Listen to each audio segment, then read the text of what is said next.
in worship. Paano ba tayo magpapakalubog sa pag-worship?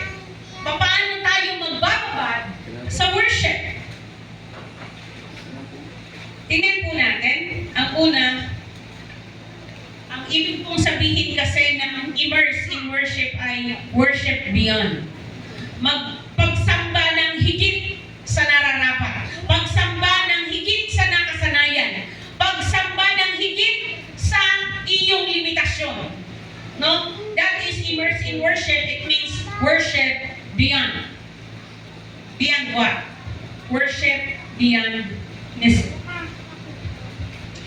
Ang sabi ng Psalm 42 verse 2, yung song na as the deer panted for the water, so my soul longed after thee.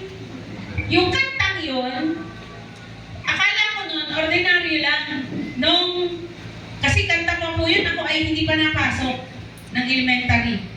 No? Mag-grade 1 pa lang ako. Beyond your misery. Worship beyond your misery. 2 Samuel chapter 15 verse 30. Sabi po dito, ikalawang Samuel 15:30.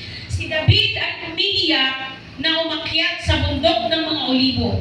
Wala siyang sandalyas at nakatalukbong, tanda ng kalungkutan.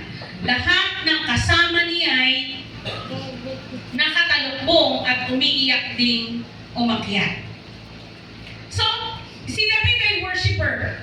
David worship beyond his misery. Ano yung misery niya? Ito pong sitwasyon na ito, siya po ay nakatalukbong na umiiyak. Bakit? Siya po ay hari. Tapos, nagrebelde sa kanya ang kanyang anak na si Absalom. Si Absalom po ay pangatlong anak ni David. At ang nanay po niya ay prinsesa dahil anak ng hari ng Gezur, ang nanay ni Absalom. Ay, hangan ako din kay David. Dami anak, magkakaiba din ang nanay. No. So, dahil siya ay hari, kailangan niya pong magpakasal sa iba't ibang lahi ng mga hari na kapaligid sa kanya upang makabuo ng alyansa. At ang kanyang napangasawa ay anak po ni Gezur, hari ng Gezur, at ang naging bunga ay si Absalom. So si Absalom yung third son ni David. Ngayon, bakit beyond his misery?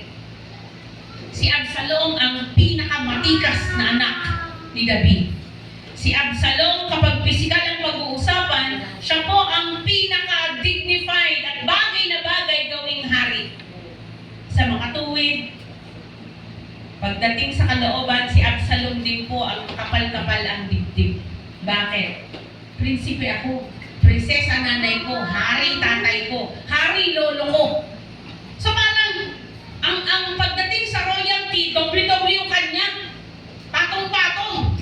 Mother side, father side, nasa bloodline talaga nila, royal blood talaga siya, kaya ang yabang niya. Sa madaling salita, pinag-interesan niya po ang